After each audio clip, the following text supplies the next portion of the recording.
अस्सलामुअलैकुम। आज बना रहे हैं दाल तड़का, वो भी रेस्टोरेंट स्टाइल। इस तरह से जब भी आप दाल तड़का बनाएंगे खाने में बहुत ही मजे की बनती है और जैसे रेस्टोरेंट की दाल का फ्लेवर आता है वैसे ही इसमें फ्लेवर आएगा। साथ ही इसके बनाएंगे जीरा राइस। ये दोनों चीजें ही बहुत ही कम टाइम में बन जाती हैं और बहुत बेस्ट कॉम्बिनेशन है। इसके लिए सबसे पहले एक बाउल में 1 कप मसूर की दाल लेंगे और साथ ही आधा कप मूंग की धुली हुई बिना छिलके वाली दाल डाल लेंगे। अब इन दोनों दालों को बहुत अच्छे से 2 से 3 पानी से धो लेंगे। धोने के बाद इन दाल को 15 मिनट के लिए साफ पानी में भिगो दें। अगर आपके पास टाइम ना हो तो ये दाल बिना भिगोए भी बनाई जा सकती है। भिगोने से दाल जल्दी गल जाती है। अब 15 मिनट बाद इस पानी में जिसमें हमने दाल को भिगो रखा है ये पानी फेंक देंगे और अब चलते हैं इस दाल को पकाने की जाने। जिसके लिए एक पतीली में जो दाल भिगो कर रखी थी इसे डालेंगे। साथ ही इसमें 1.5 कप दाल के हिसाब से 3 कप पानी डाल लेंगे। अब इसमें ये एक मीडियम साइज का टमाटर जिसे बारीक चॉप कर लिया है। साथ ही इसके एक छोटे साइज की प्याज, इसे भी बिल्कुल बारीक चॉप कर लिया है। आधा चाय का चमचा पिसी हुई लाल मिर्च, आधा चाय का चमचा कुटी हुई लाल मिर्च। आप मिर्च अपने जायके के हिसाब से कम या ज्यादा कर लीजिएगा। 1/3 टीस्पून हल्दी पाउडर, 1.5 चाय का चमचा, ये जितना आप खाते हो इस हिसाब से नमक, 1 चाय का चमचा पिसा हुआ लहसुन अदरक का पेस्ट और 2 खाने के चमचे घी। आप चाहे तो देसी डालिए या नॉर्मल, अगर घी ना हो तो इसकी जगह तेल डाल लीजिएगा। अब इन तमाम अज्जा को दाल के साथ मिक्स करेंगे और इसको इतना पका लेंगे कि दाल में एक बॉयल आ जाए। देखिए दाल में एक बॉयल आ गया है। अब आंच को हल्का कर देंगे और पतीली को इसके ढक्कन से ढक देंगे। ढक्कन को मुकम्मल नहीं ढका जाएगा, इस तरह से ढका जाएगा कि ये थोड़ी खुली रहे। अगर मुकम्मल ढक्कन ढकेंगे तो दाल बॉयल होकर बाहर निकल आएगी। अब इसको हल्की आंच पर 10 मिनट के लिए पकने देंगे ताकि दाल मुकम्मल गल जाए। अब 10 मिनट बाद देखिए दाल गल चुकी है।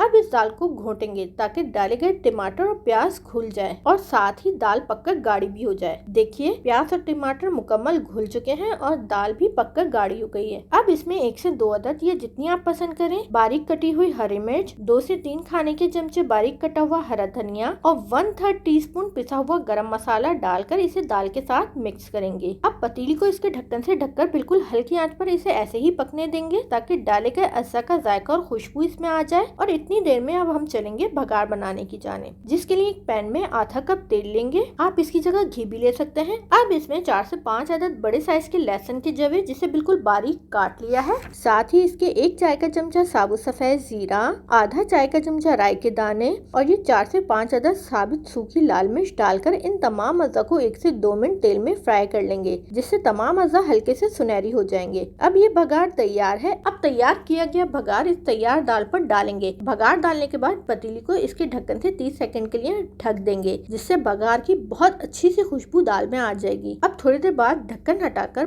भगार को दाल के साथ मिक्स कर लेंगे। अब लीजिए ये दाल तैयार है। अब चलते हैं राइस बनाने की जानिब। जिसके लिए एक पतीली में 3 खाने के चमचे तेल ले रहे हैं। अब इसमें 1 चाय का चमचा साबुत सफेद जीरा डालकर इसे तेल में 3 से 4 सेकंड फ्राई कर लेंगे। अब इसमें 1.5 कप चावलों के हिसाब से 2.5 कप पानी डाल लेंगे। साथ ही इसमें चावलों के हिसाब से नमक डालकर इसको मिक्स करके इतना पका लेंगे कि पानी में बॉयल आ जाए। अब इसमें ये 1.5 कप चावल जिसे मैंने धोकर पहले ही भिगो दिया था इसमें डालकर इसको मिक्स करेंगे और तेज आंच पर इसे इतना पकाएंगे कि पानी चावलों में जज्ब होकर बिल्कुल चावलों के बराबर आ जाए। देखिए पानी चावलों के बिल्कुल बराबर आ गया है। अब पतीली को इसके ढक्कन से ढककर बिल्कुल हल्की आंच पर 15 मिनट के लिए दम पर रखेंगे जिससे चावल मुकम्मल पक जाएंगे। अब 15 मिनट बाद लीजिए जनाब चावल भी तैयार हो गए हैं। अब दाल और चावल को दोनों को सर्विंग डिश में निकालकर कचूमर वाली सलाद के साथ सर्व करेंगे। तो कैसी लगी आप लोगों को ये रेसिपी जरूर बताइएगा। शुक्रिया।